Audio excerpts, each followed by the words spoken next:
Okay, so I make it to be 4 o'clock and I'm very conscious of everybody's time. So thank you very much for joining us, everybody. Welcome to our second webinar in our series of 3 webinars, and we are talking all things preparation for adulthood. I'm very delighted today to be joined by my lovely colleagues from Whole School Send's East England and North East London regional team. So my colleague Michelle is here, who's the regional lead, and also my colleague Rebecca, who's the deputy regional lead for the region alongside myself, and Francesca, who's supporting us today hosting this webinar. So our webinar today is going to be focused on preparation for adulthood in the context of further education colleges and secondary schools, with practical examples to follow. If you joined us in the first webinar, you'll know that that was focused on preparation for employment and higher education. So today we're looking at FE colleges and secondary schools. And we are absolutely delighted today to be hosting some real experts on the PFA agenda. So we have with us today from the National Development Team for Inclusion, our guest speakers, Linda Jordan and Julie Pointer, who between them have a vast amount of experience in preparation for adulthood, having worked for local authorities, as teachers, as leaders, and social workers too, I believe, Julie. And we also are delighted to welcome Elaine Dale from City College Norwich, which is one of the Education Training Foundation's Centres of Excellence for Excellence in SEND. We're delighted to have you with us today. And just a little bit about our webinar today. We're going to start off with Julie and Linda from NDTi, who will give us a presentation for about an hour. We'll then have a 10-minute break before handing over to Elaine. And after Elaine's presentation, we'll open up the floor for any questions you might have.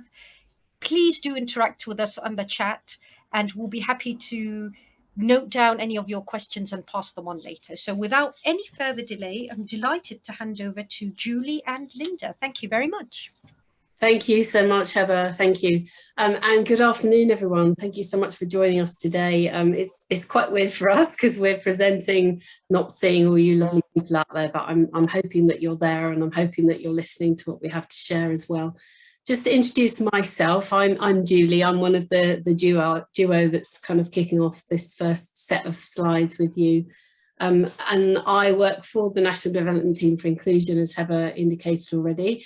I'm the Children and Young People Programme Lead there. My background, though, actually is social care. So I'm a social worker by trade, and have worked for many, many years now in this area that, you know, using that word transition, I don't really like that much, but, you know, thinking about how we can improve life outcomes for children and young people with additional needs, and something we talk about quite a lot, leading to a gloriously ordinary life. When we talk to young people and their families, they tell us that's what they aspire to, really, is having an ordinary life alongside their non-disabled peers.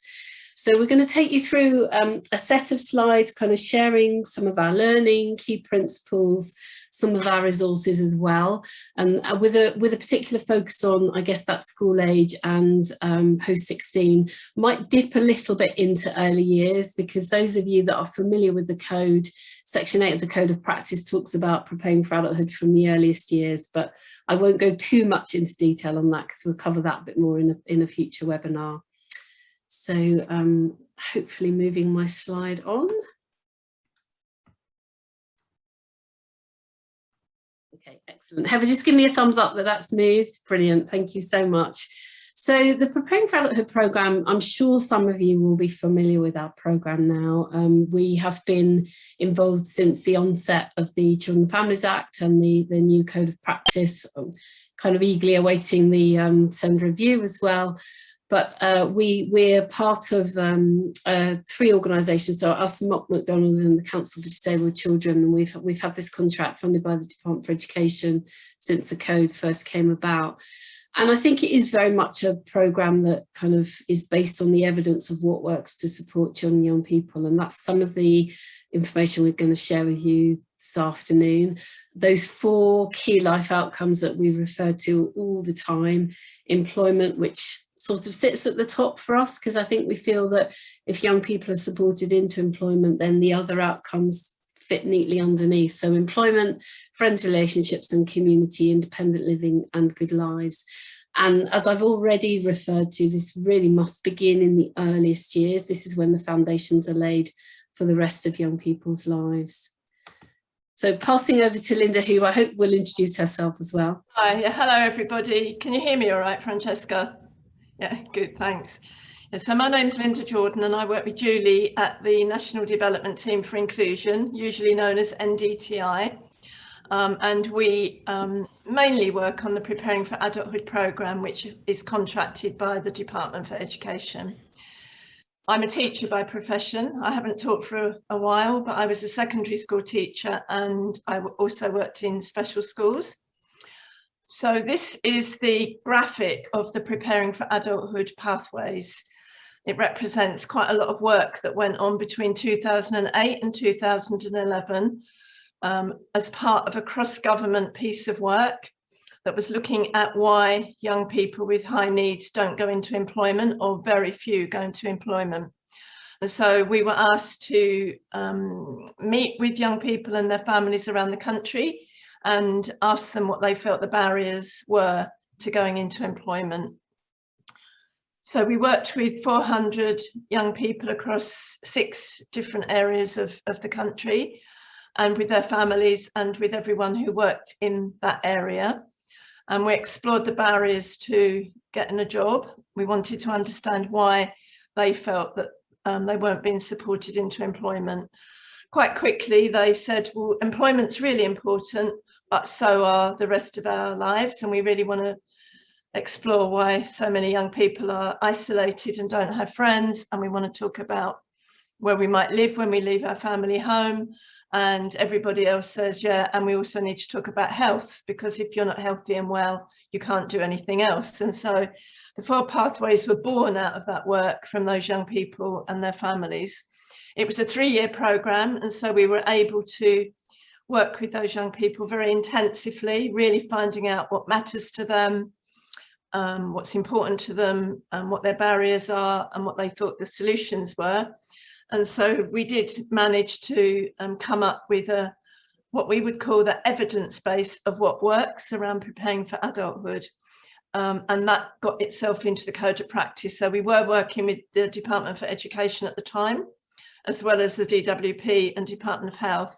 And these pathways then got into the legislation and into the code of practice. And so the pathways are very much co-produced and evidence-based. And so what we're going to do for the rest of our hour is to talk a bit about that evidence base and why these pathways are important.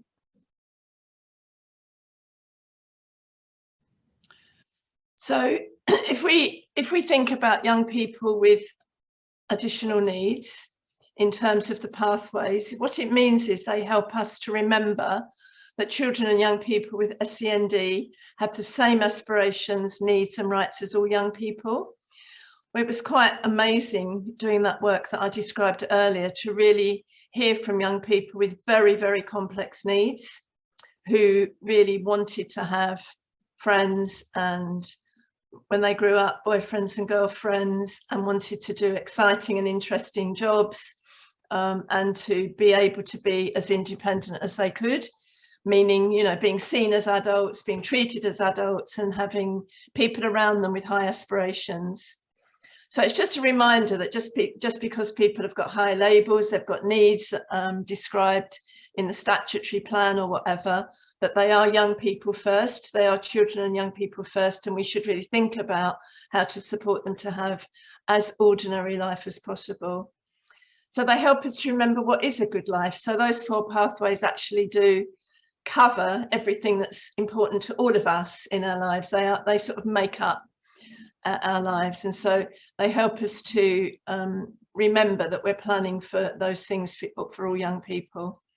So if we're going to be planning along those pathways, we need to find out what young people's aspirations are, and that is one of the things we will talk about quite a lot this afternoon, because the whole basis of the new legislation was to address low aspirations and make sure that we have really high aspirations for all young people. If we know what young people's aspirations are, then we can put the right support in to help them to achieve those aspirations.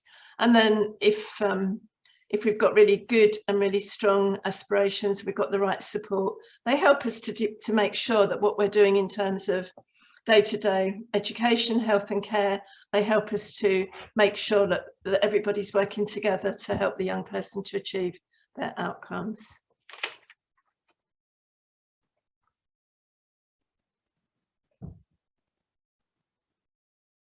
Next slide.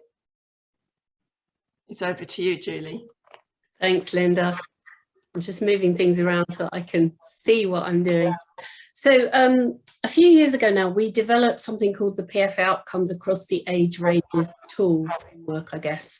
And it's on our website. We'll make sure you've got the link to it. But the next few slides go through some of the things that we created to help people thinking about how do we start looking at those PFA outcomes from the earliest years across those ages. And as I mentioned earlier on, I'm going to just very briefly cover the early years and mostly focus on kind of school and FE.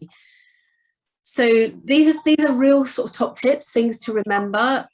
You know, not all children develop at the same time. You will all know that, particularly those of you working in schools. It's really important to think about those outcomes being personalised and linking them to aspirations that young people have. It's also really important to think about how can we support children to be as independent as possible as they move into their adult lives. And something that I remember having many conversations with social work colleagues, and as I kind of moved into leadership in the social work world, you know, working with social workers, working with families with children quite small, you know, think about them now. What do they need to support them to be as independent as they can be as they become young adults? So really important that we think about that from when children are small and as they grow and develop into their kind of teenage years and into adulthood. And as I said already, they develop at very different rates. Those of you who've got children will remember probably when they were small, you know, that almost quite competitive world that we get into around how quickly they talk, how quickly they walk, etc., etc. You know, no different for children, young people with additional needs. They all develop very, very differently. Each new stage continues to develop and build towards adult life. Really important that we think about that kind of golden thread, if you like, from childhood into adulthood. The framework itself can be used to think about new plans, you know, particularly SEN support plans, education, health and care plans, and also used to kind of discuss things in review meetings as well. Creative approaches to embed activities in the curriculum. Linda might say a little bit more about the curriculum as she goes forward too. We've already talked about raising aspirations, thinking about how aspirations and expectations, and encouraging thinking about the future, what the future might look like from an early year as well, from early ages. Focus on outcomes that are transferable to the real world. And thinking about, for example, how you can share this framework within the local offer and support parents and young people to understand them as well. Making choices and managing change applicable to all of those 4 PFA outcomes. Okay, so early years, as I said, I'm just gonna, I'll leave it up there for a minute and let you have a bit of a look. But, you know, thinking about how can we look at those 4 PFA outcomes and consider things that sit within those outcomes, within that framework from the earliest years. Friends being really important, a real kind of major on friends. We'll talk a bit more about that in a minute as well. And primary reception, sort of year two onwards, so key stage 1, children, young people. How can we build and grow and develop those outcomes for young people as they move through the key stages? One of the programs we were involved with during the Getting Life time frame that Linda was talking about was something called Valuing Employment, and we did quite a bit of work in early years, getting early years practitioners to think about particularly children, young people with really complex needs, you know, what can support them now to lead them into employment as they move forward. So conversations like, what do you want to be when you grow up, really important. So for Key Stage 2, for 8 to 11-year-olds, building again on that framework, you know, thinking about different careers and education options, having access to career-related role models. Those of you who are involved or who have children who watch CBBCs will be familiar with George, who's now one of the CBBC presenters, a young man with Down syndrome. Just to share a story with you, with one of the young people that we're working with, a young woman who's got Down syndrome saw that he'd been recruited onto CBBC and burst into tears and said, there's someone like me I can see on the television. So the power of having role models for young people, really, really important. So, thinking about relationships and community, friend relationships and community, what can we do to support young people around youth and after school clubs, learning to be safe online, knowing their local area, what's available for them in the community, building on that independence. Are they beginning to walk short distances alone, for example, understanding friendships and bullying and managing change for themselves. So I'm not going to go into huge amounts with this age group. I'm going to move on to the next age group. So that thread, as we talk about that kind of golden thread moving through. So again, thinking about employment, what subjects, options are young people choosing to support them with their aspirations into the world of work? What opportunities do they have to explore different careers? Do you have people coming into school to talk about what careers opportunities there might be for them? Do you have an opportunity to think about higher education? Are young people aspirational around our higher education? What's your school careers offer? What options do you have for young people to tap into? What careers opportunities there might be for them out there? Planning for employment, work experience after school, Saturday and holiday jobs, all really important for young people. If you were to talk to me about how you got into the world of work, I would imagine that most of you online would have gone through having an after school job or a Saturday job, and then, developed on that opportunity to understand the world of work. What vocational options are there for young people within your school settings? Oops, sorry, to jump forward. We'll talk a bit more about Vocational Profile, but a really useful tool to use with young people that can capture, Linda's going to go through it in a bit more detail, that can capture some really rich information around employment opportunities for them. What skills do they have? What things are they thinking about for the future? Outcome around friends, relationships and community. So do young people have the chance to think about making decisions on using their free time?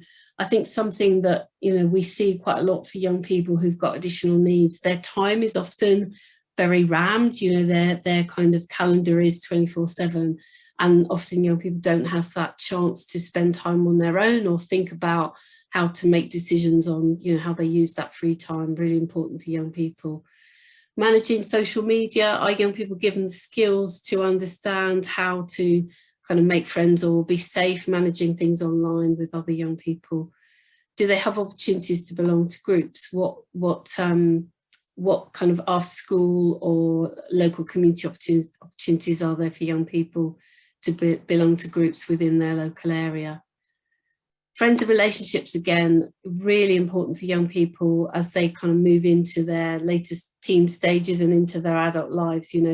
We see quite a lot, particularly as young people move into FE or maybe move into out of area schools and colleges, that relationship, that kind of friendship with local people is often lost. I can think about, we did some work in a local area that I worked in prior to this job now, where we got young people who were in out of area provision to come back during the holidays and spend time together looking at what local support was available, what local FE providers were offering, but also having a chance to do some planning together as well in a kind of room together. And one of the spin-offs from that, from those sessions, they were kind of transition fairs, if you like, from those sessions were that there were young people who knew each other from kind of earlier school years, but had lost connection with each other as they moved into residential provision, and actually kind of connecting those friendships. So that gave young people an opportunity to spend some time with some local young people outside of school as well. Resilience and mental well-being, really important, particularly now. We've seen a huge increase in young people's mental health challenges during COVID and post-COVID. So how is that being addressed within your school, and what opportunities are there for this particular group of young people to think about mental health and mental well-being too. Interestingly, I was on a Southeast NHS session yesterday looking at eating disorders for young people, and got my mind sort of racing a little bit, thinking about actually what do we do, what do we offer for this group of young people around kind of health and well-being, particularly in relation to eating disorders. So independent living, again, travel training, what opportunities are there for young people to think about travel training, being more independent around travel? That may not necessarily be travelling completely independently, that might be understanding how to travel on public transport with support. It may even be for some young people needing to use taxis or Ubers or any kind of vehicle that is outside of public transport, I guess, as well. Making decisions regarding money. Are young people supported to think about managing their own money, and what does that look like for them within the school setting as well? Making their own food, shopping, all of those kind of independent living skills that young people need to be thinking about as they move into their adult life. Socialising unsupervised, are they taught skills to be able to be in their community unsupervised as well? For good health, again, sex and relationships, we've got a new sex and relationships curriculum for young people. Are young people with additional needs being supported around understanding what they need to know around having healthy relationships? Thinking about the GP annual health checks, so really important for this group of young people. Are they aware of, and is this part of your review within schools? Do you explore young people being on the GP register so that they can access annual health checks from, I think, 14 or 16, it depends on the local area. Drug and alcohol education and being healthy online. So all the things that sit within the framework to get you thinking about those tools that young people need to be as independent as they can be. So moving on, thinking post-16 in schools, post-16 providers for that 16 to 19-year-old groups, again, around employment, building on the vocational profile. Think about employment pathways. Linda's going to talk a little bit more around employment and employment pathways too. Looking at academic, vocational qualifications, A-levels, maybe planning for university, all of those skills that young people need to be successful in the world of work. So CV writing, applying for jobs, and broader support that might be available within the local authority. For example, thinking about employment support. Again, we'll talk about that a little bit more as we move through the ages and some of the resources as well. So thinking again about friends, relationships, building on as young people kind of move into their adult life, developing new friendships and relationships, managing your time, staying safe, some of the things that I've already mentioned. The role of volunteering, we often get asked about volunteering and kind of where that sits for young people, and we deliberately put it in the kind of community part of the 4 PFA outcomes, because I think what we know is there's a lot of adults, particularly adults with learning disabilities, who get stuck in volunteering and actually could be moving into paid employment. So whilst volunteering is really important and a really important potential pathway to employment or pathway to meeting new friends, making new relationships, really important that we think about proper paid work for this group of young people as well. So developing on those independent living skills, managing bills, for example, mobile phone bills, managing potential income, thinking about benefits, planning for future living arrangements. So housing opportunities really important for young people. Think about mental capacity, decision making, understanding consent, managing your time, and also considering what support might be available for young people from adult social care, for those young people who are likely to be eligible for adult social care as well. And then health, starting to take responsibility for health, managing your own health, managing GP appointments, thinking about some of those health transitions. So are young people needing to access health services as young adults? When are those transitions likely to take place for those young people? They tend to vary. They're not all at 18. They might be at 16. They might be at 18. they may well be at 25, depending on the health need that young people have. Staying physically healthy and active, you know, what skills and tools do young people have? And then again, you know, building on understanding relationships, including sexual relationships as well. And then thinking about that post-19, you know, we talk about the cliff edge, don't we, for young people? How can we ensure that there isn't a cliff edge that's just kind of moved from 18 to 25? And I know that parents talk about that cliff edge quite a lot. So around employment, consolidating, finishing that formal learning. What opportunities might there be within adult education and community learning? I think often a part of education that we forget, and you know, I spent a whole day yesterday learning. I was on a number of different Teams calls, just listening and learning. We learn, we continue to learn, don't we? Just because we're adults and we might kind of move into that post-25, it doesn't mean that we're not continuing to learn. Completing those outcomes in a plan. We talk quite a lot about sort of celebrating the end of a plan rather than ceasing a plan. So are young people supported to complete those outcomes and move into the next phase of their lives? Do they know how to get support from Job Centre Plus? Do they know what post-education opportunities might there be? Again, thinking about paid work, higher education and understanding benefits as well. Understanding the local offer, so every local area will have an adult local offer for those adults that have additional needs. Are young people supported to know what's available to them post sort of 1925? Again, you know, continuing on some of the themes that we've talked about already, volunteering, accessing adult social care, thinking about independent living, supported living options. We'll talk a little bit more about that as well. Planning their living arrangements, understanding correspondence bills, thinking about study programmes to include independent living. Again, talk a little bit more about that. Are young people receiving short breaks, and are short breaks, are they an opportunity to support young people to develop their independence? So rather than kind of respite that I think traditionally we used to refer to, our short breaks there as an opportunity to promote and develop young people's independence as well. And then some of the health transitions that I've talked about already. So Linda, I think it's over to you. So I mentioned earlier that the Preparing for Adulthood pathways were based on evidence of what works. So there's just a few slides here to summarise what that evidence is, what we found out, which is also reinforced by research and other work. But if we're going to support young people with additional needs who are not going to naturally go into employment without a lot of support, these are the sorts of things we need to be thinking about. Some of them from year 9, some earlier, but we need to get better at sharing what works with families when children are younger and with young people themselves, so children in school.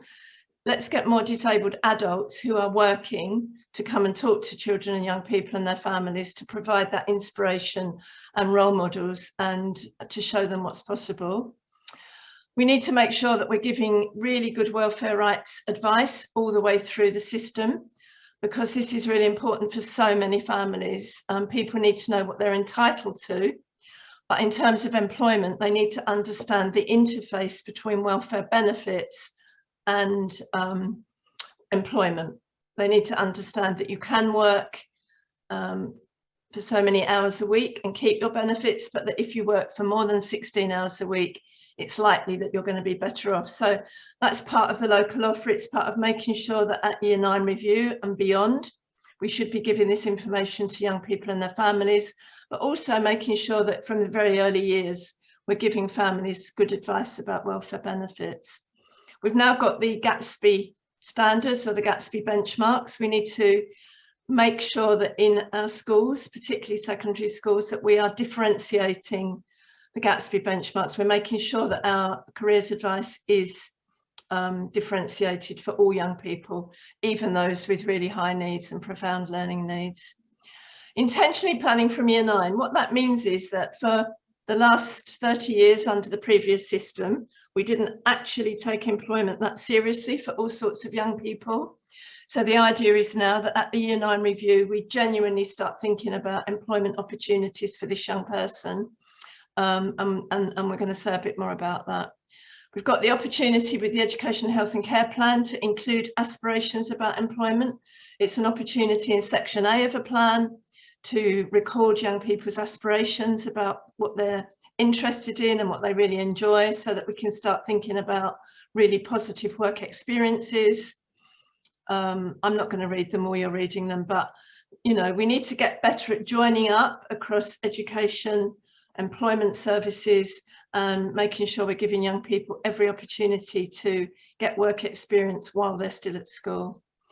The curriculum for, I think particularly in special schools, you know, let's think harder about how we can maybe integrate thinking about what you want to do when you get older, what you want to do when you leave education as curriculum activities. And the vocational profile is a really good opportunity to be used as a curriculum activity. But I think even in mainstream schools, when I talk about the vocational profile, I think it's an opportunity to think this would actually, in perhaps different formats, be useful for all young people from Year 9 and onwards. Place and train model works. What that means is that in the previous system, we spent a lot of time and energy for young people doing courses that were called training for employment or preparation for employment, but very few people actually got employment. And that's because we need to, we learn on the job, all of us learn on the job, and young people with SEND are like everyone else, that it's as soon as they can possibly get work experience, the better, because it means that they're getting those real life experiences. Next slide.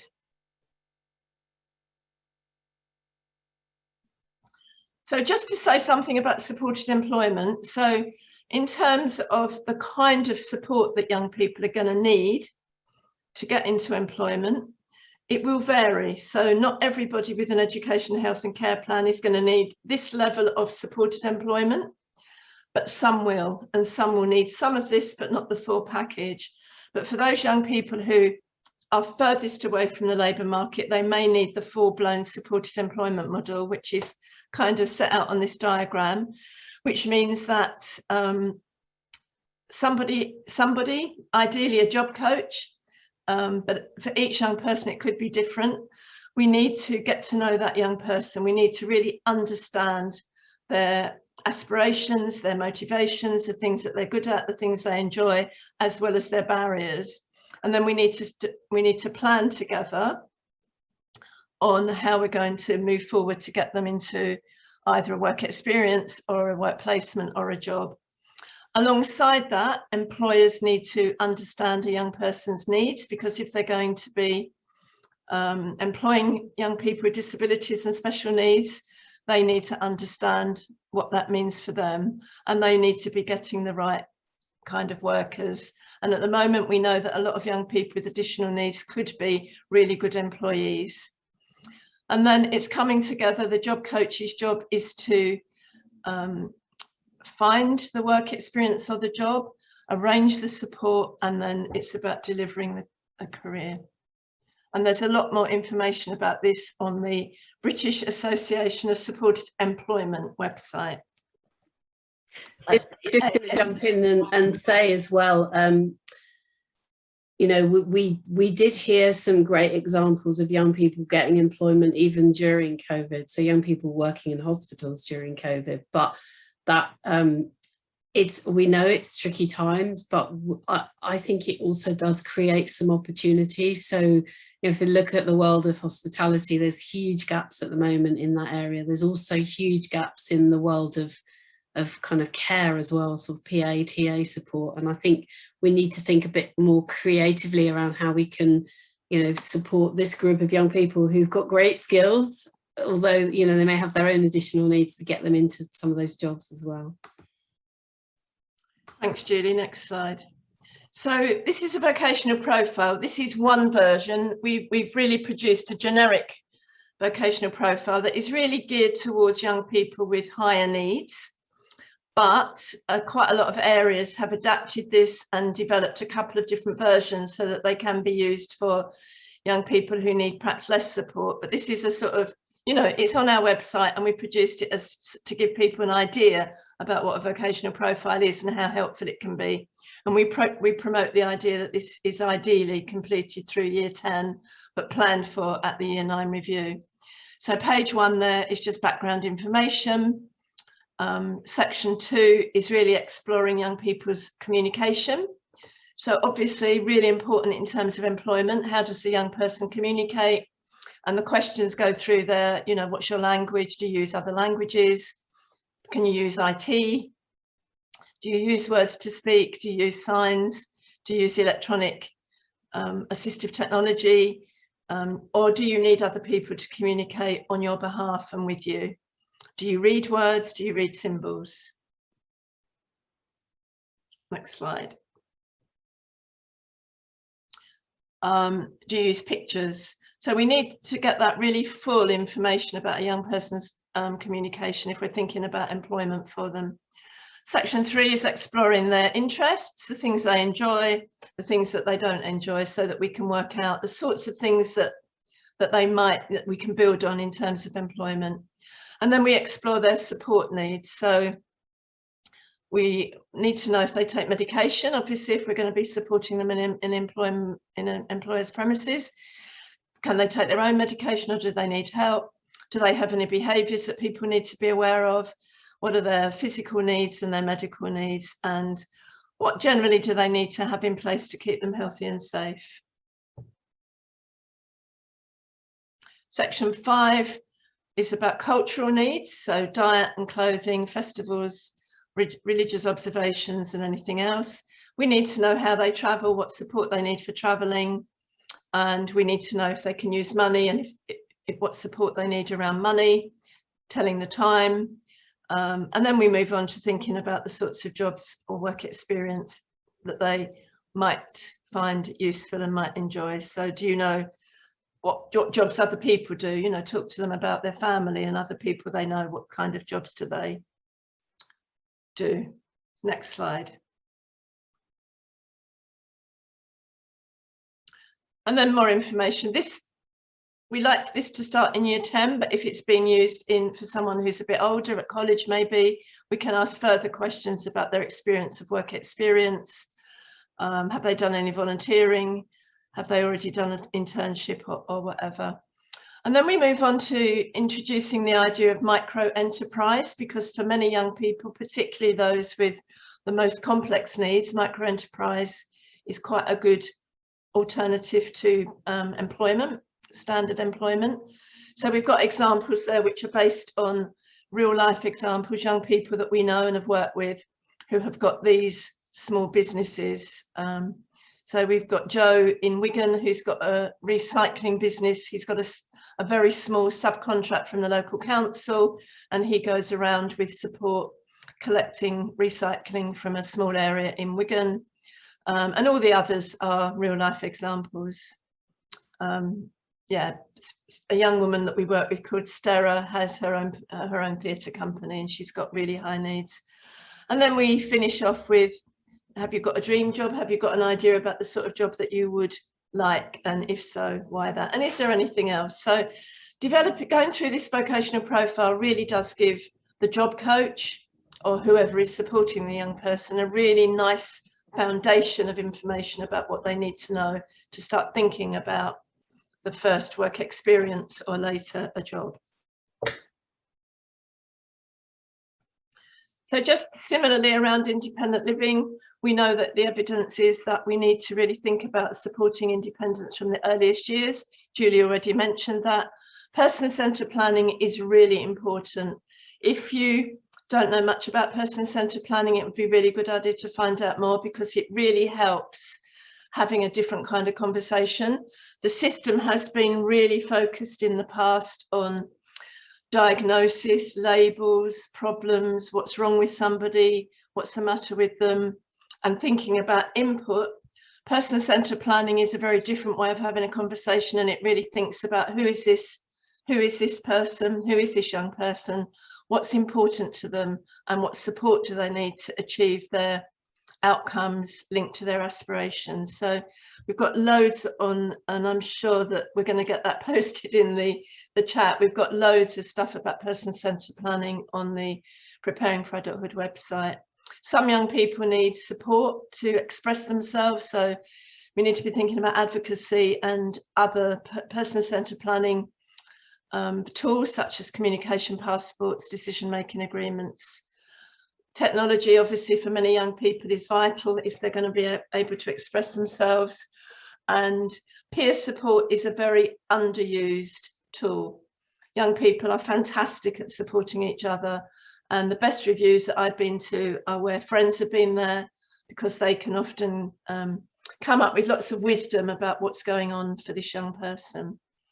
We need to be aware of the Equality Act, that young people can make their own decisions from the age of 16, and the Mental Capacity Act.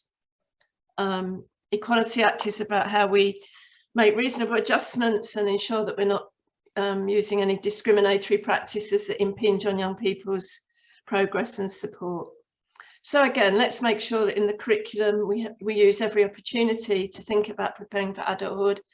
Have we talked to young people about the future, where they might want to live, who they might want to live with, and telling them what kind of options there are. We're in the middle of a housing crisis, so obviously in many areas of the country this is really complicated, but nevertheless young people do need to think about the future and what kind of housing. So for young people that are you know, have higher needs, we need to enable them to have time away with other young people like others do. Families and young people need to have information, ideally at the Year 9 review, around housing and support options. And again, let's get role models, let's get adults who are living independently to come and talk to families and young people to share their experiences. And again, welfare rights, benefits advice is really important. And we need to make sure that in every local area there is a housing strategy which does include people with disabilities. And it's important for people working in schools to know, you know, what is available in the local area. It's really difficult to be reviewing a plan and thinking about outcomes around independence if you haven't got that knowledge about the local area.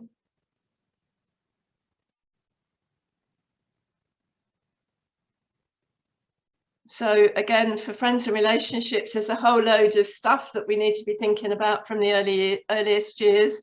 Friendships are really important, and for young people with high needs, this is one of the things they talk about most. They hate being isolated, they hate not having friends, they hate not being able to go out, you know, as they get older, to clubs and pubs and hanging out with young people and doing the stuff that everybody else does. So we really do need to think about this from the earliest years. So are we really thinking about the other children and how they can give support to their friend, the peers who have got additional needs? And one brilliant way of doing that is to set up circles of friends. If you don't know much about that or you've not experienced it, the best website is Inclusive Solutions. So they do training for local areas around circles of friends. They work with individual schools. They set up circles of friends in schools for children that are socially isolated.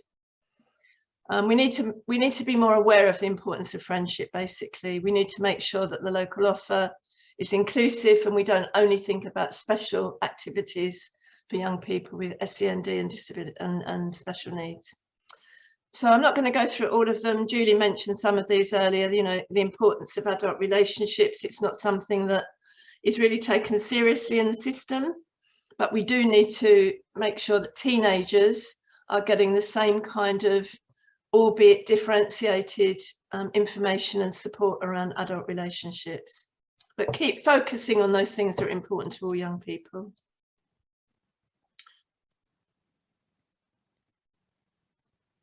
And health. So I won't read all of this. It's just really to reiterate that in every local area, it is really important that the relationships between children's health services and adult health services are strong. But in terms of at school, you know, let's prepare our young people to move into adulthood around their health. So have they got a communication passport if they don't use words, or if they've got complex communication? Have they got a decision-making agreement? So we know under the Mental Capacity Act, they've got a right to make decisions. So how is this young person supported to make their decisions? Yeah, I think that's, yeah, and again, at year 9, let's make sure people get good information. I think, Linda, as well, we know from a lot that we've done with adults and disabled adults that there are massive health inequalities for people with additional needs, and the CAP's shone quite a strong light on that, didn't it, really? So we need to get much better, much earlier on to support young people around their health. Yeah, especially moving into adulthood, yeah.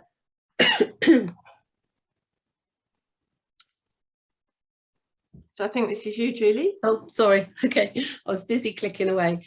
So I think one of the things that, you know, has been a real challenge since the onset of the new code and the kind of new way of working is people understanding outcomes and how to write really good outcomes in plans. And we're having a number of debates at the moment around where outcomes can go into plans that aren't necessarily linked to service provision, for example. So, you know, can you have an appendix that sits in an outcome so that you make sure you actually cover all of those 4 preparing for adulthood outcomes from year 9.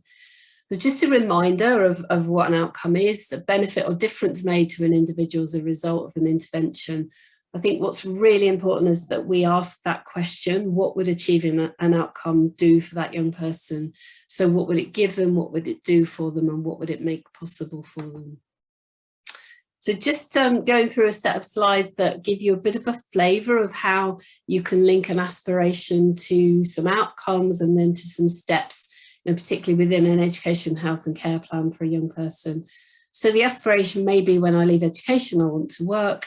Though some of the outcomes linked to that could be, for example, by June, I will have identified which of my interests I'd like to base my work experiences on, and then start recording some of that in a vocational profile.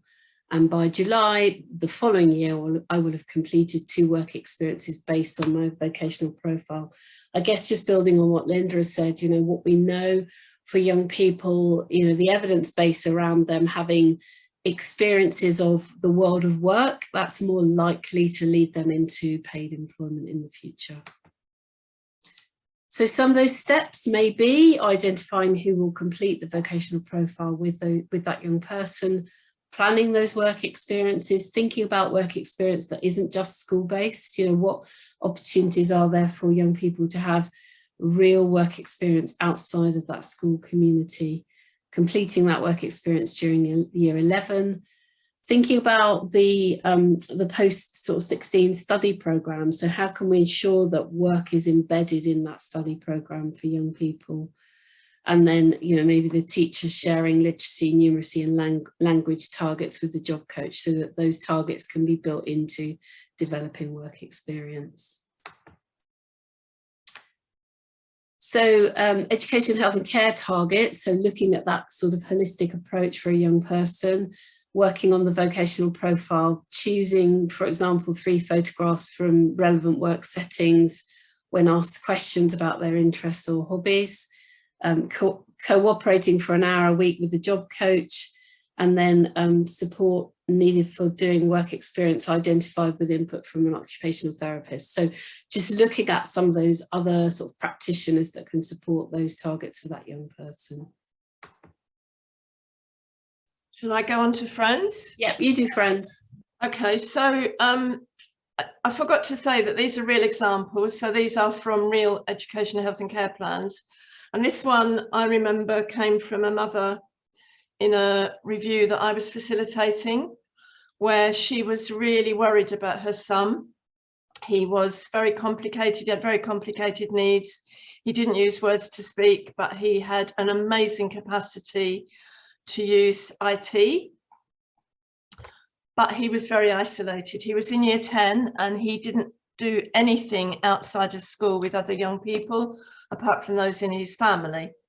And so he was there, he was at the meeting, and we were talking about what was really important to him for the future.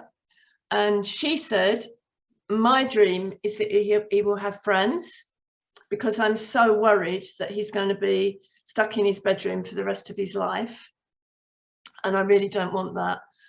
So we talked a lot about it, and his little brother who was there, he was a couple of years younger, he said, I know that my brother wants friends, he just doesn't know how to have them.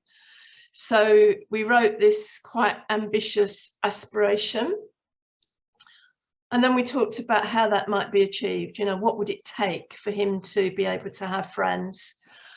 We talked a lot, and then we came up with this outcome. So that, I mean, you know, we changed the dates, but that by a certain date, he would actually be going out with friends at least twice a week. And they would be doing things on this list. So these activities were things that he did like. He had been to the gym with his dad and he really enjoyed it. He did like swimming at school. He liked going out with his family for walks. He loved films on his computer. He'd never been to the actual, well, I think he'd been once to a relaxed performance at the cinema. And he loved music. So we thought as he was getting older, you know, working towards him going to music events or clubs. So that was the outcome that we wrote. So what we had to do was think about the steps to get there. So the first question was, what are his barriers to social relationships? So it was agreed that there would be some closer observation in school. They'd agreed that they'd not really ever thought that much about this. And so they agreed to do some close observations on his interactions with other young people in his class and around the school, complete a relationship circle, which is a person-centered planning tool to really think about who is in his life. So that would be in class, but also in school and also in the community, in the family. Were there any young people that he might be able to do stuff with?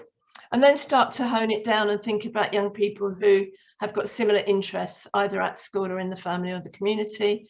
And most importantly, then let's think about the support that is going to be put in place to do those things. And in this case, this young man did have high needs. He had a personal budget from social care. And so it was about how to use that to recruit somebody who could support these activities. And that needed to be somebody who shared those interests, somebody who liked doing those things that this young guy liked doing, had the right skills, hopefully some experience, and so on. But it could be that, you know, for other young people, this may be through organised support or current provision. So let's think about the activity that's going to be the most successful. So we agreed that it would be swimming. And, you know, identify another young person that enjoys swimming, and once the support's in place, plan the activity, do it and review it. And in terms of what was going on in the classroom, so apart from the close observation, let's think about where, you know, where he was with his literacy. And he was still doing stuff like choosing objects from photographs on request or by pointing. So in this case, let's think about integrating the target into his outcome around friends and get him to think about which children he likes or doesn't like.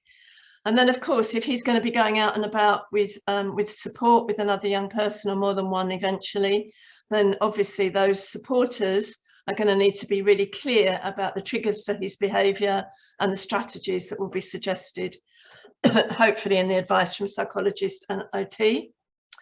And then in terms of social care, it's about the whole activity around recruiting support by using a personal budget.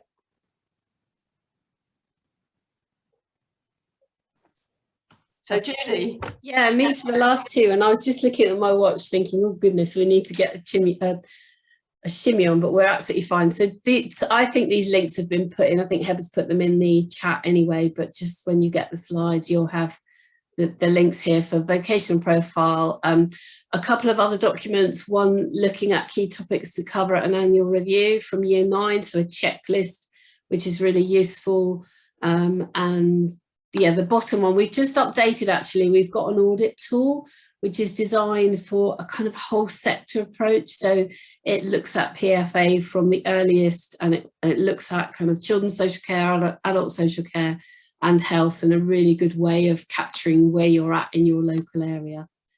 And then the final one, that's just our contact information. So please tweet, email if you need to find out any more about us and what we do. Do have a look at the resources on the website as well. And we're kind of there, you know, the information is all there for you. So I'm going to stop sharing, and I think that's perfect timing, hopefully.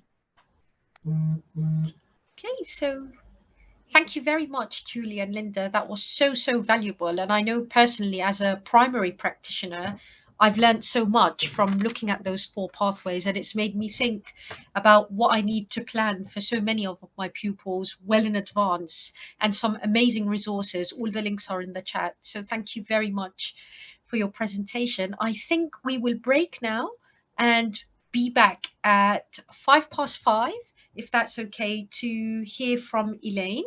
So do feel free to stay on and mute your microphones and stop your videos, and we'll be back at 5:05. Thank you, everybody. Okay, so thank you very much, everybody, for staying on with us. I make that to be now 5:05. So I would like to hand over to Elaine Dale to talk to us about preparation for adulthood in further education. So over to you, Elaine.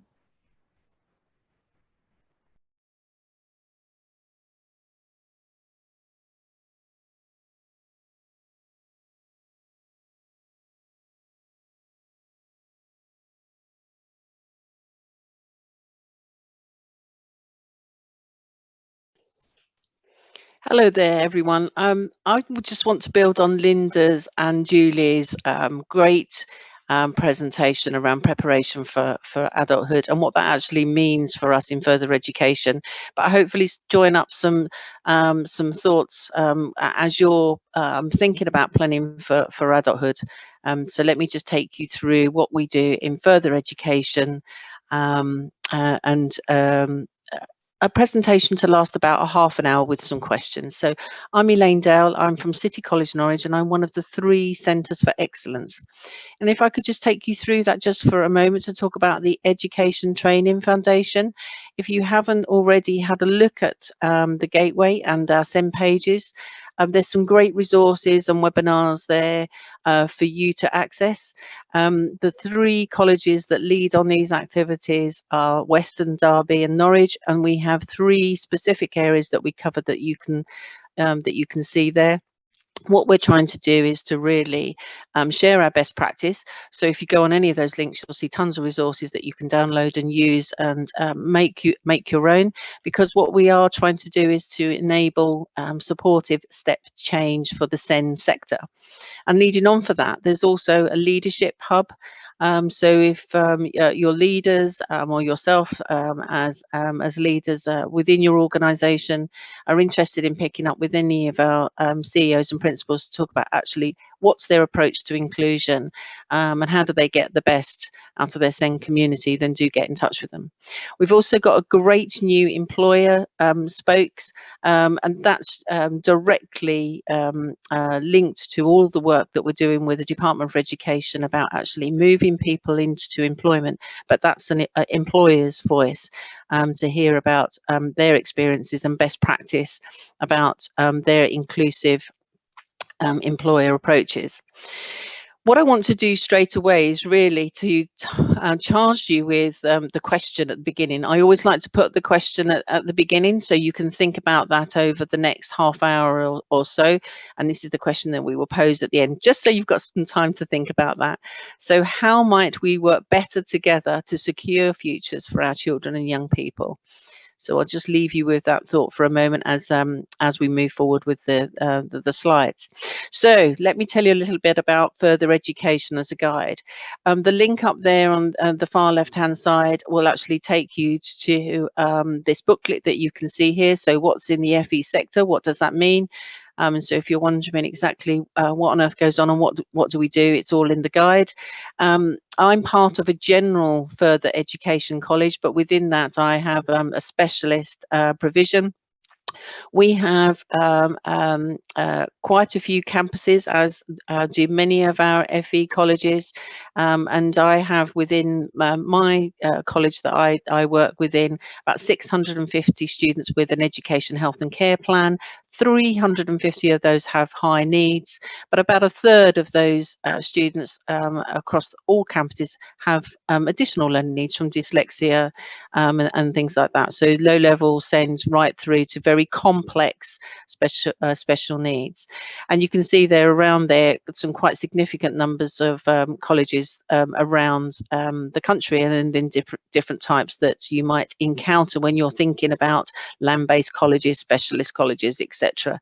Not all of them are general FE colleges.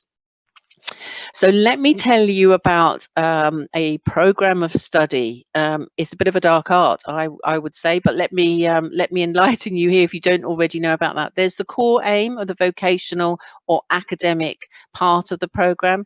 So a core aim would be the vocational. So if you're doing art and design, or an academic pathway if you're on an A level, within that you're expected to take English and maths if you haven't got your level 4 GCSE.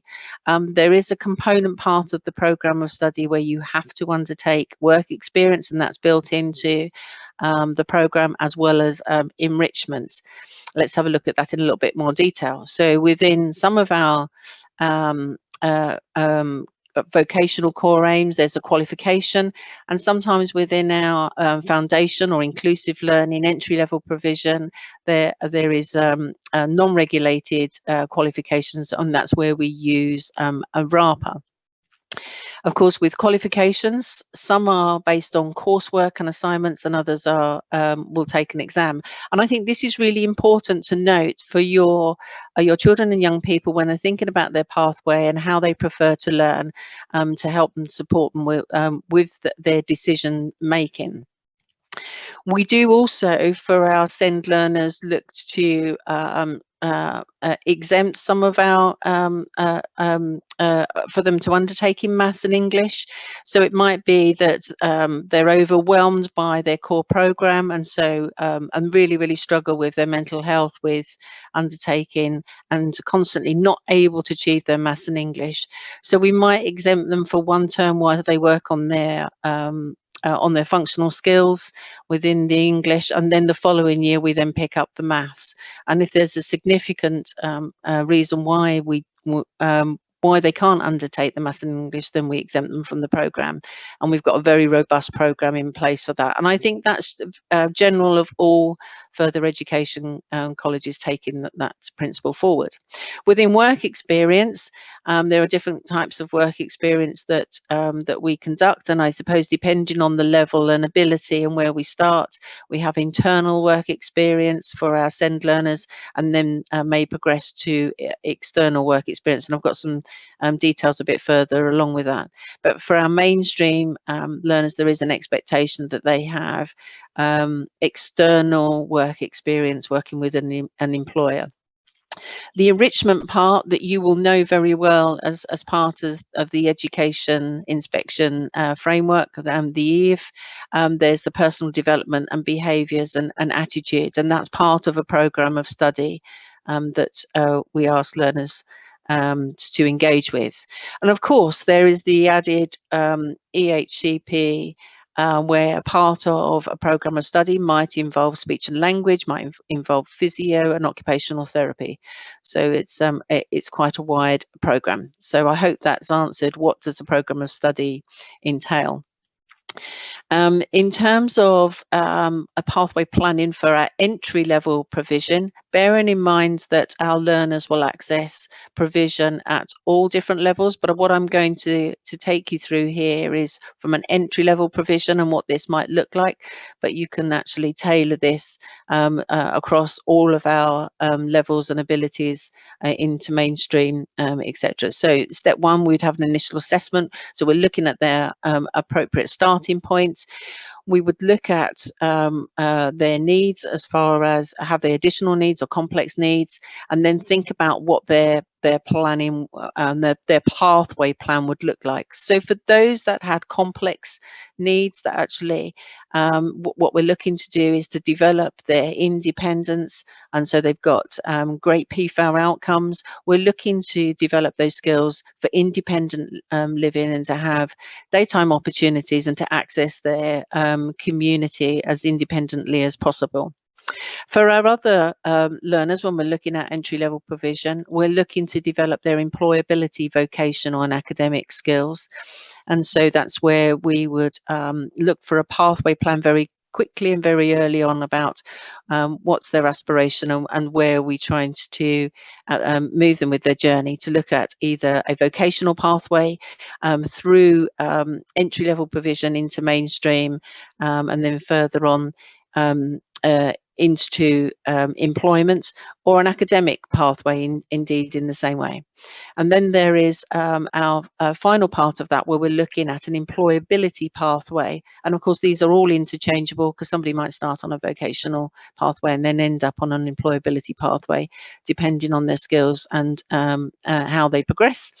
But we looked to undertake supported work experience with an employer placement, and very much focused on sustainable employment. And that's our main aim. And if I talk through, that's just one of those examples here when we're looking at that employability pathway, when we're developing a learner's skills. So for our learners can come in at any point, depending on their initial assessment when we're looking at that at step one. But let's just talk through if a learner came in on the general enterprise when we were looking at that. So potentially each of those blocks are a year. So it could be with us for 4 to 5 years when we're developing those skills and that pathway to employment. And you can see how that's built up. So there's general employability, then there's specific sector employability, then we're looking at developing skills for job searching and for interviews, and then we're looking at a supported intern, which is, for us, it's off-site, and we also have the added advantage of an supported employment agency. And I've got 2 links up here that I'm sharing you. One is our best practice model for our supported interns, and the other one is our supported employment agency. We have great successes with these, and with even through the pandemic with our supported employment agency. Last year, 71 learners gained full-time sustainable employment just through this route for our supported employment agency. So great successes. But we do realise that it takes a while to build up skills. And as far as your planning and what you're thinking about, if you can think about those early stages on that pathway plan and what that actually might look like, and to build that into early annual reviews and that pathway plan. And of course, as Julie's noted there, the vocational planning and the vocational profile is a really useful resource in identifying skills and actually highlighting those to be able to map those into employment.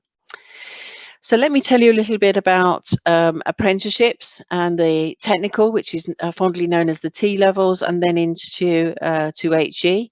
Many of our SEND learners are not entry level learners. They are high functioning and actually do very well academically, but they need the support to be able to progress through the college. So it's about building their confidence and skills, and to be able to engage with their FE community.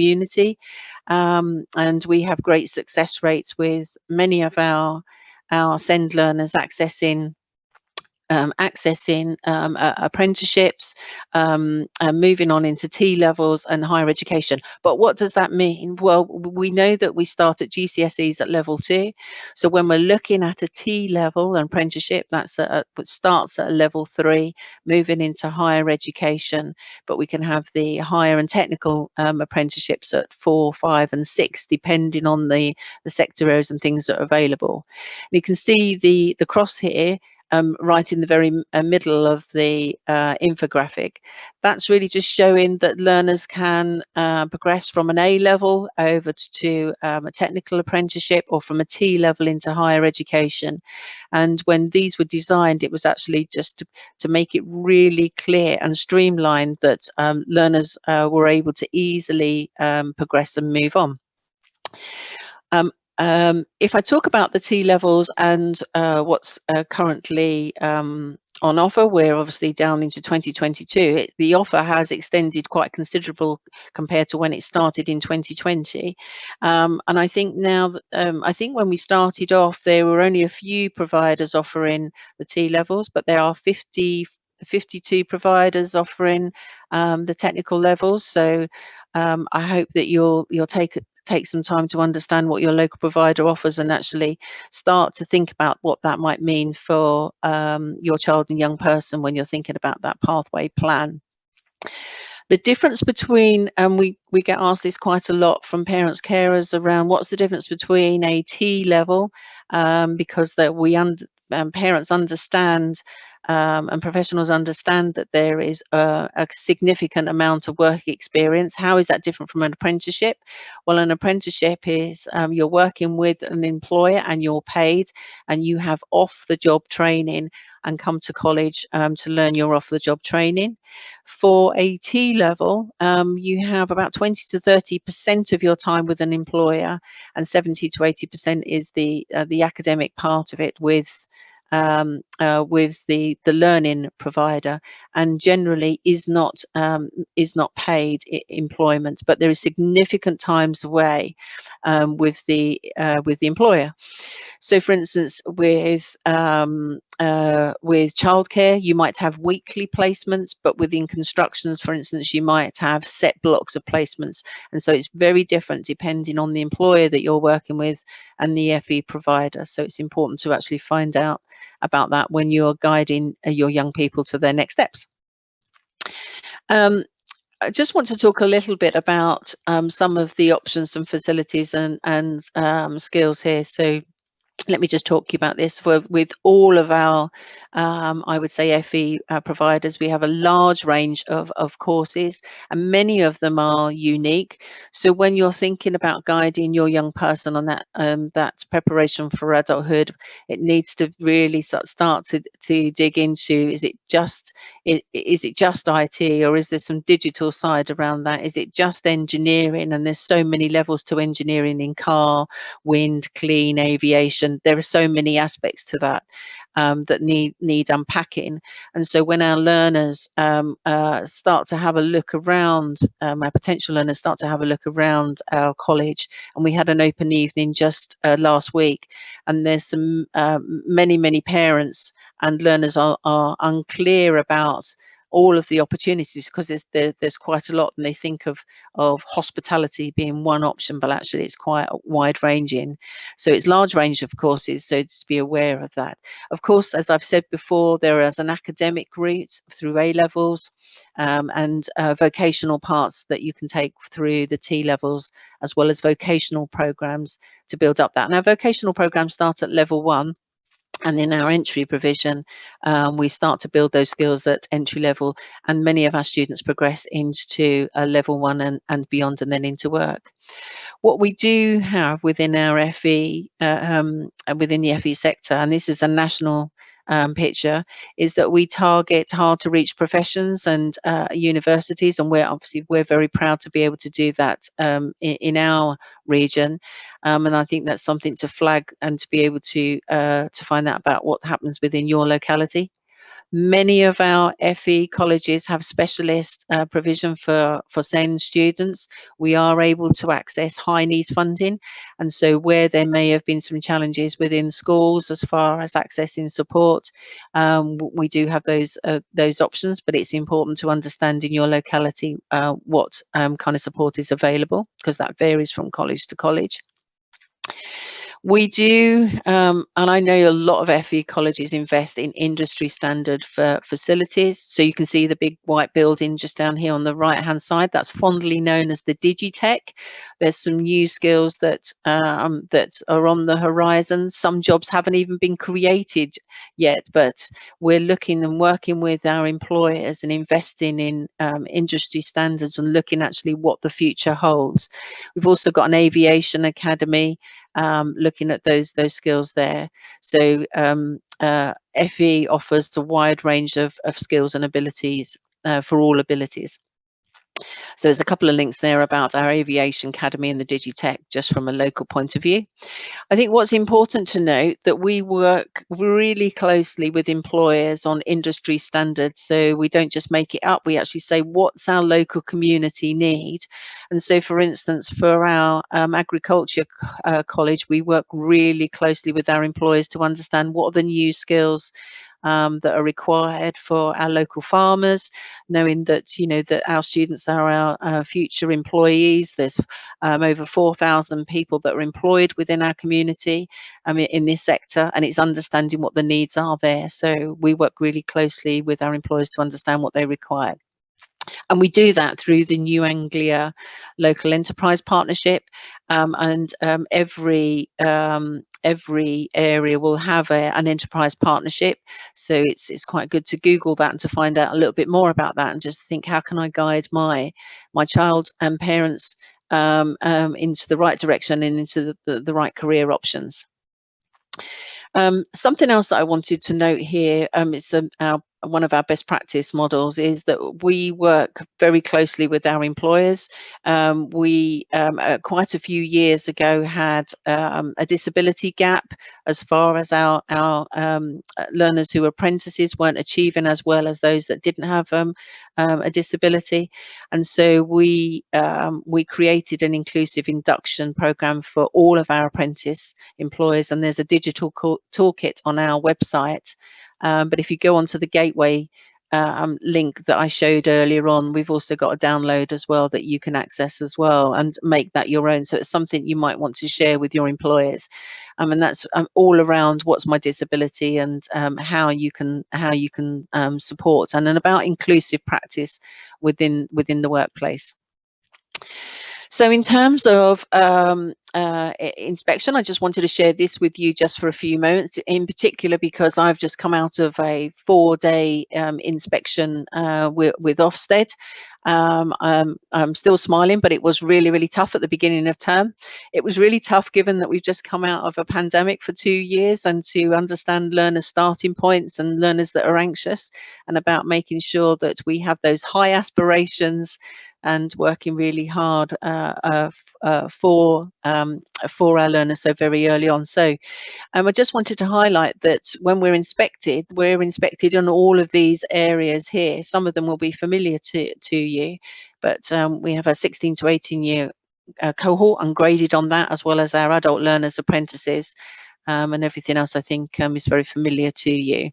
But for us, I think we pride ourselves, and I think this is coming back to having those high aspirations with our strategic framework. And I think every provider really focuses on this, and about their culture, making sure that we have high expectations, to have a culture of excellence, because it's about our students achieving well.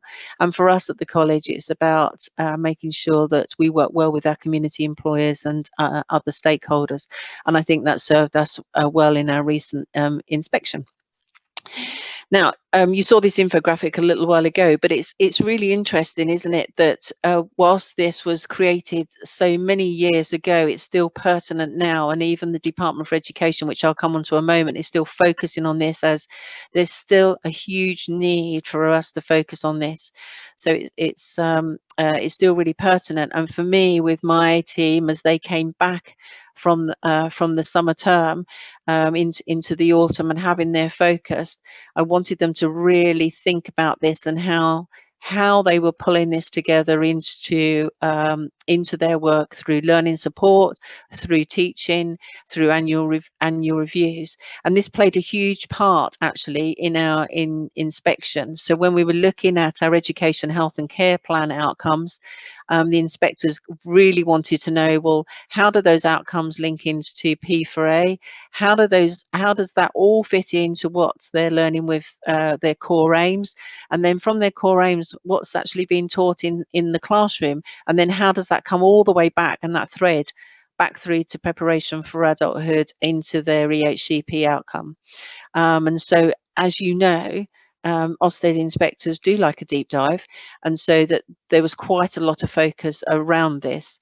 So that was quite an interesting point, and quite rightly so, that we're having a really good focus on this. So for my teams, I always talk about what's the pathway plan. What are you actually thinking about for that learner? When are you actually thinking about the skills that they need to develop for their employment, independent living, and their community inclusion? Thinking so much rather than just thinking about their qualifications and thinking about what they're actually doing in their skills, is what are they doing outside? How are they accessing the community? Because they may only be with us for a short time, and we need to develop those skills and those networks and links. So that part is a real focus for me and here at the college. So the transition between steps and next steps, really pertinent. Obviously, we're coming out of a pandemic with not being able to do that wonderful transition that we would normally do with meeting our children and young people, bringing on some sort of stepped transition. But how have we been able to do that and work really hard in those early stages, knowing that students will be anxious? So it was a big focus for me in the early steps about coming back in September and about their next steps. So coming back again to that pathway plan when we're thinking about what are their next steps, and that's sort of that cycle around here. So around and then picking up the points that Julie and Linda have highlighted so well about progression and employability, which ultimately we want all of our young people to be successful with sustainable employment. So with our local authority, and I know that I won't be alone, we have a written statement of action, and many of you on the call today will have a written statement of action. Here's our one from Norfolk, and there was about 100 actions that came out of that. So that's some nice bedtime reading if you wanted to have a look at that. We also have from that a Norfolk Send strategy document that came out of that really highlighted those 100 actions into 4 simple priorities, and simple but quite complex in its application, but to really help everyone, including professionals, parent carers, and our children and young people, to be able to have actually a successful outcome. And when we're looking at it, priority 4, there it is again, preparing young people for adult life, absolutely critical in and where we need to be. And I would wager that all of your local authorities have the same themes, and when we're looking at that PFAL outcome. And so for us, our local authority have pledged and made a commitment, and there's some ongoing work that I'm heavily involved in, and I won't pause too much on this slide, but there's some things that you can take away later to have a look at. But what I did want to share with you is my work with my local authority. As I've been involved on many working groups, but this one is with our Parent Carer Forum. It was noted in the chat earlier on that every local authority and every area has a parent carer forum. Ours is called Family Voice, and I've worked over a period of time to actually look at producing a planning guide for FE. Our parents were saying they didn't know exactly what to think about and how to plan. So if you can help us when we're thinking about planning from year 9 and planning for those next steps, and we're working our end with our parent carer groups in that planning and thinking about visits, thinking about applications, thinking about all of the things they need to do to get ready for college. We also then prepared a one that was specific for our college. And then there's a final one is actually a very individual information that parents wanted. What we did is that we created this, and you can see the planning guide links that are up there. You can download these and make them your own if you think that might be useful to take forward. It's not just for our college. I've done this for the whole of Norfolk, so we are expecting every training provider within Norfolk and every college to be able to take this forward and make them their own, because that's our commitment there. So that might be something you might think is a useful resource to take forward. Now I'm going to move on to and just pause for a little bit when we're looking at the code of practice.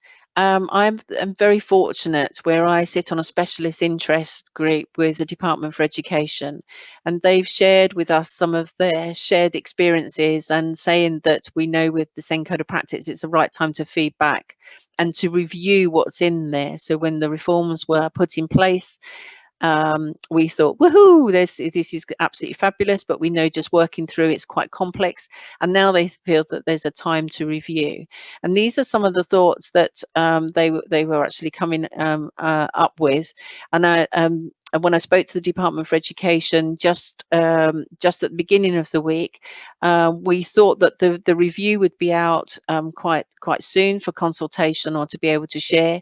I think they're pausing on this, so it might take a few more months because there's a lot to actually consider and take forward, which I would rather it's right for the next phase. So what's suggested is too often the current system delivers poor outcomes at a high cost with poor experiences of getting help. We're not preparing our young people well for adulthood. So there you are. Look at that as a really key point. So we've all got a responsibility to do much better there within that. So mainstream schools and FE colleges are unable to access the resources to meet the needs quickly. So there's some challenges there, and with the growing needs of high needs, and access to special schools and colleges places can feel like a postcode lottery. And we know that some of our parents really do feel that they have to fight for that.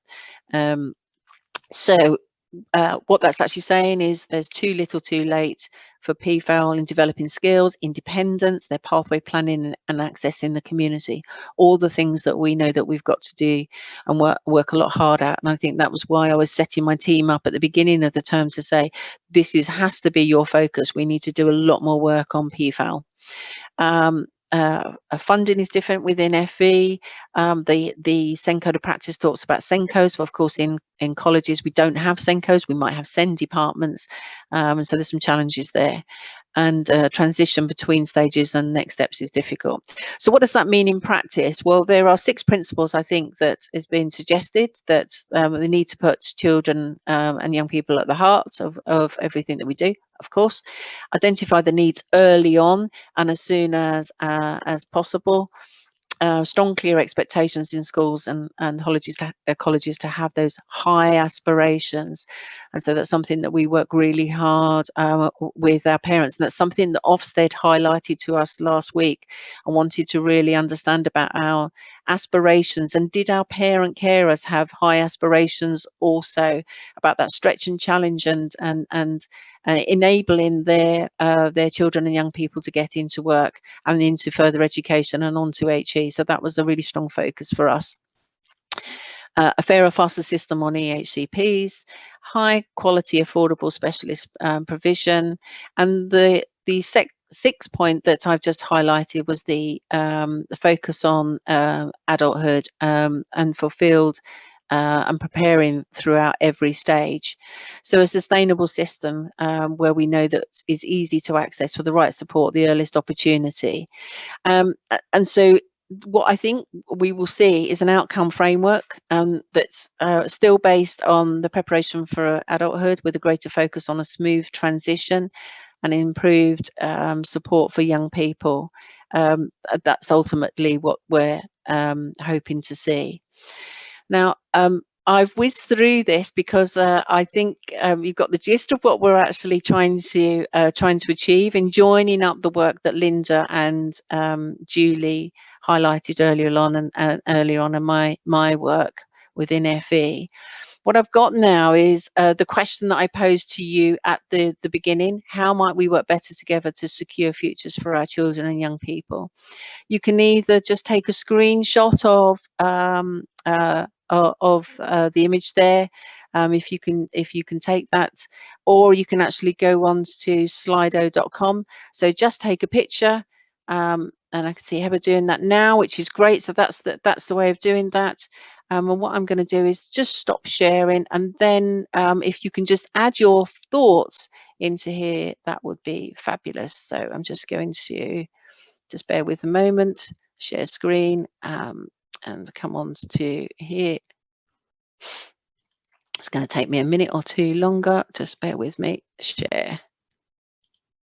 So hopefully you can see that, everyone. So it's great that you're popping your thoughts in there already. So how might we work better together to secure futures for our children and young people?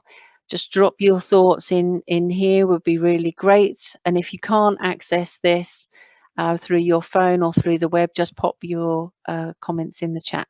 Thank you.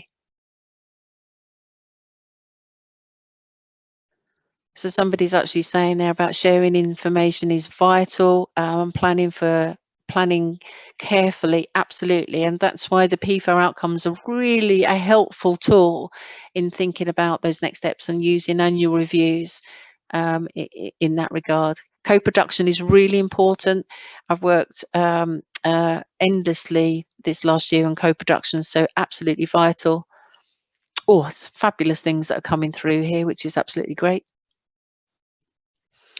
Spending time to ask for their aspirations, and really the vocational profile is really good for that. Sometimes I think the annual review doesn't lend itself to good conversations, but the vocational profile is really helpful when you're looking at their next steps, and to use that to really have those high aspirations and that stretch and challenge. Working in multi-agency ways, absolutely multidisciplinary ways. Students' voice needs to be heard.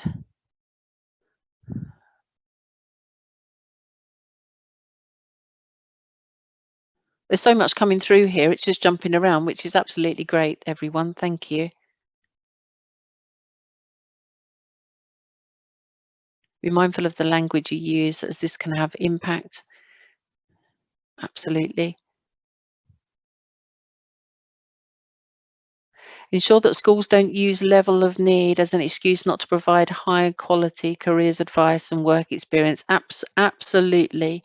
That's absolutely critical there, and a really good point to make. Thank you. Let's move this down a little bit.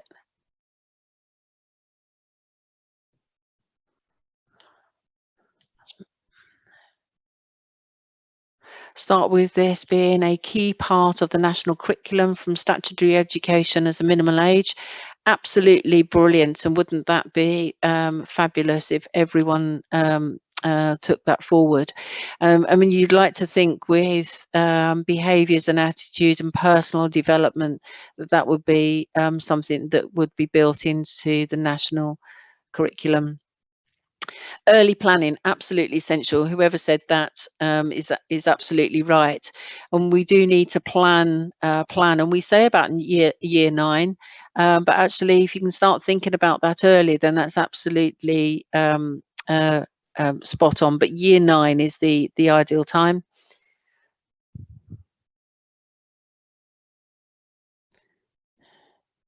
Somebody said here, start early and don't take no for an answer. And I think sometimes you need to be able to tease out of what a young person's aspirations are, and to be able to look at different job opportunities.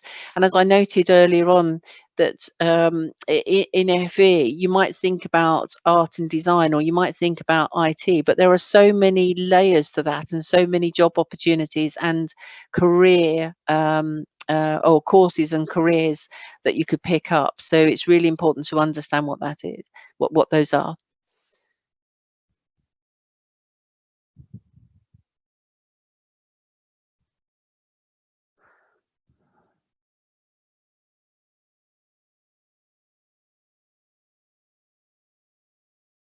So some wonderful things in here that you are writing and sharing with us, and we'll be able to share this this afterwards with you. So for now, I'm going to stop sharing, if that's okay. Just minimize my screen.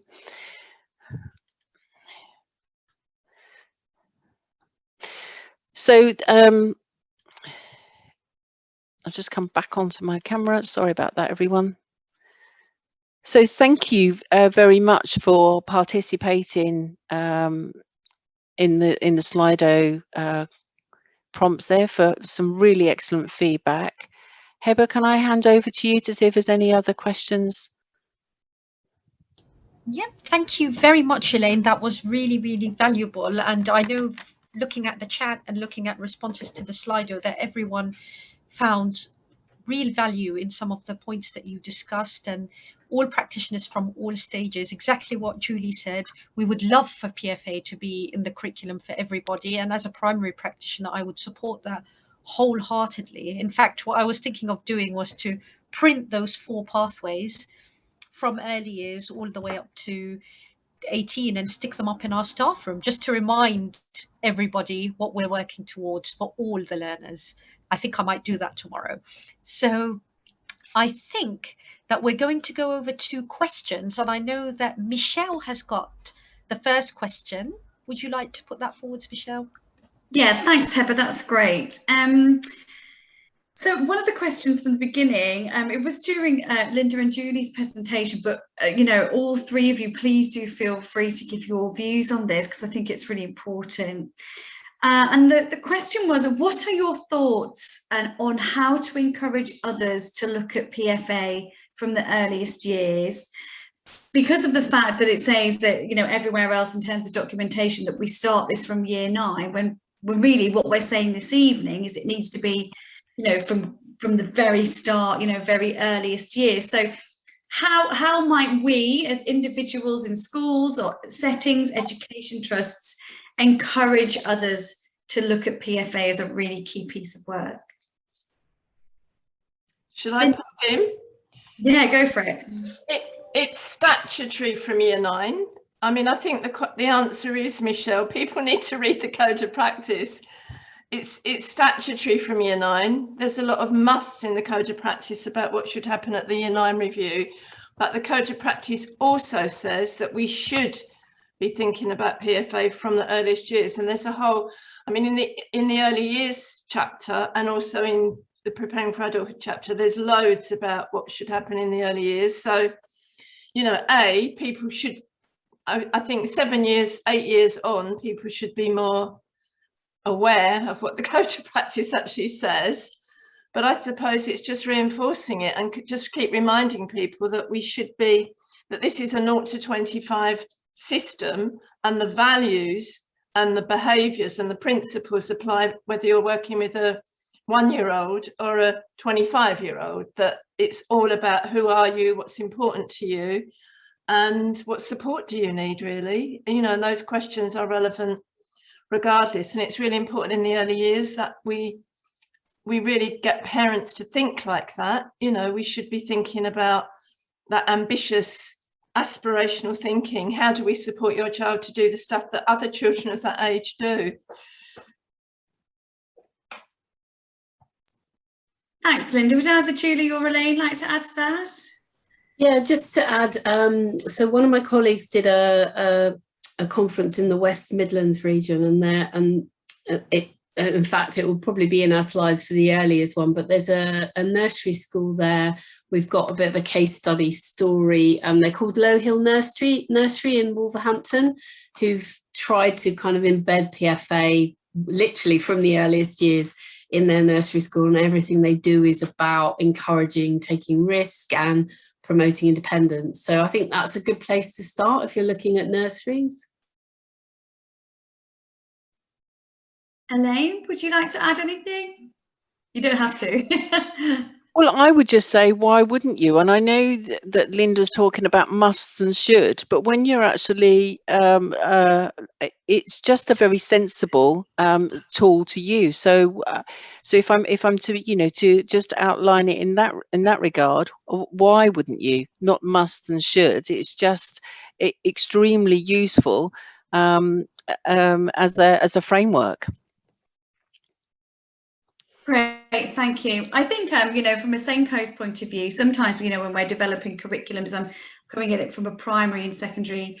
I wonder if our colleague was kind of, you know, whether there were any steps in order to take that forward to your, you know, maybe your more senior leadership team, to make sure that it is a golden thread that's running through and not just a compartmentalised. And I think from what you've said, you know, actually coming down to the, you know, the facts of this is in the code of practice, and our code of practice, that is our statutory duty. And yes, it's a must and a could, but again, like you say, why wouldn't we? Lovely, thank you. Heather, would you like me to do the next question? Yes, if you don't mind. Lovely, thank you. The next question is, as a setting that clearly needs to do some significant work around PFA, in terms of an element of the curriculum, what would be your recommendation for our first steps in practical terms? So thinking about people in a school with the pressures of what they need to do, knowing they need to move this forward, where do we physically and practically start? Can I, if I go first, please, and but then perhaps my colleagues can build on that. I would actually just say, well, what's your intent of your curriculum, and how can you build that in and implement that to be able to show impact? When I just, very simply talk about the 3 I's, I think it's something you can just do very naturally and not to make it really onerous. I think I spoke to my learning support assistants as they were coming back as the start of term, just in their CPD sessions, actually saying, this is how I want you to implement it, and this is how you need to take it forward. So you could start off really quite broad when you're thinking about your curriculum in terms of intent, but then perhaps some small quick wins with each of the areas. So that would be my starter for 10, if that's helpful. Thanks, Elaine. Linda or Julie, would you like to add to that at all? I think, yeah, I wouldn't disagree with anything that Elaine said. I think that it's about trying to get really acquainted with the PFA pathways, and then being opportunistic and trying to think, well, how can we integrate some of these in? Where are the opportunities to integrate these issues, ideas, topics into different subjects, maybe, and obviously specifically around relationships, health and sex education, and careers. So those 2 areas lend themselves really well for a lot of the stuff, but it's just opportunities, isn't it? It's thinking about what are the principles behind PFA. They're about let's try and support everybody, whether they've got additional needs or not, along these pathways the best they can be.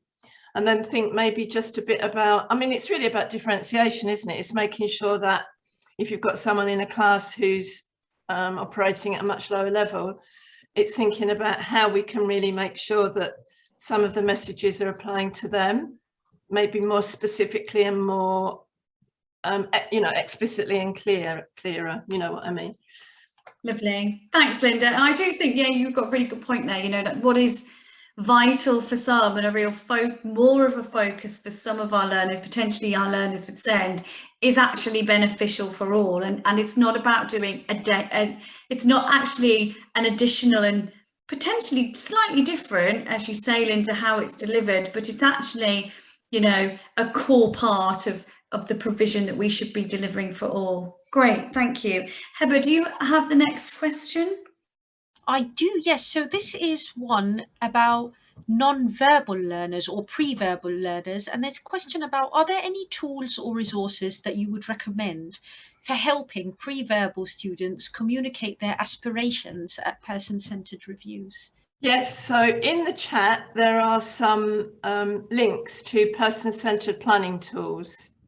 So person-centered planning was originally developed in the 70s and 80s, specifically for people with the most complex needs. So most of them lend themselves perfectly well to cohort of people with the most complex needs, including those that don't use words to speak.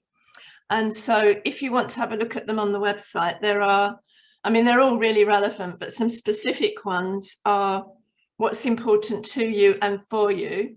So if we're seeking to find out what's important to a young person who doesn't use words or has got very complex communication, it encourages other people to put themselves in their shoes and think about when are they at their best, what is a really good day for them. We have a tool called Good Day, Bad Day, which really helps to expand on that.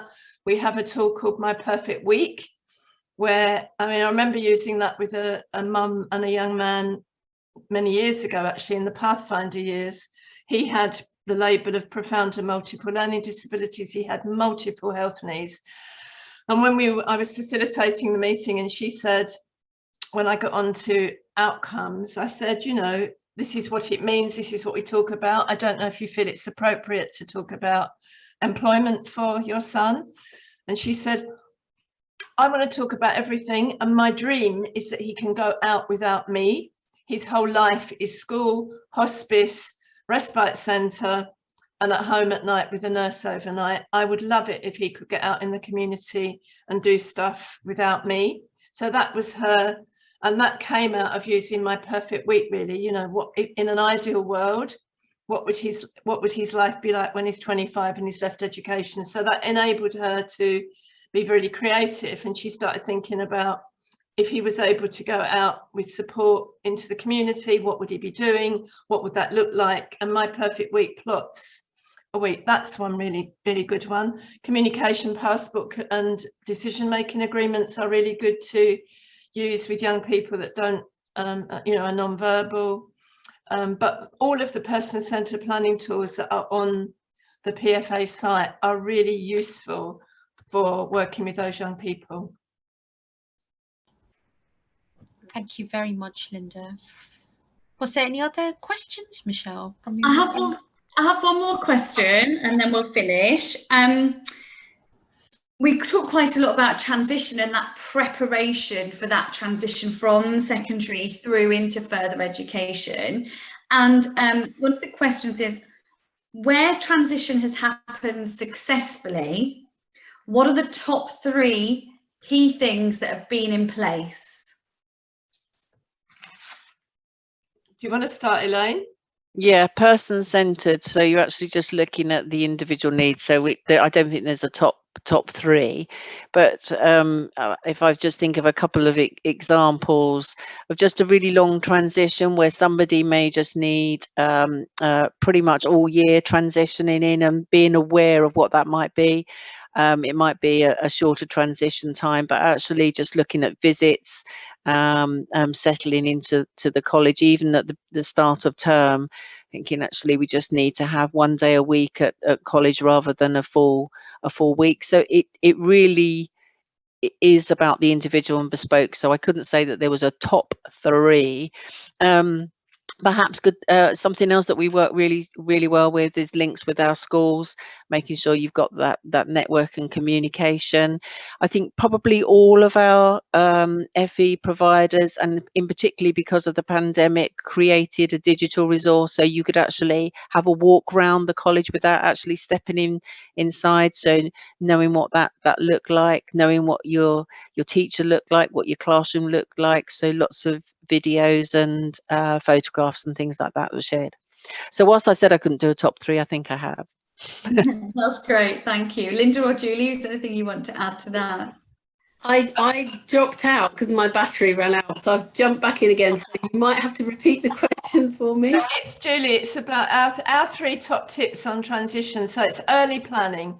You know, Early planning, okay. It's really important to get that Year 9 review right, because it's a massive opportunity to start that planning so that by the time somebody gets to Year 11, you've got that information that's going to put them through into their study programme.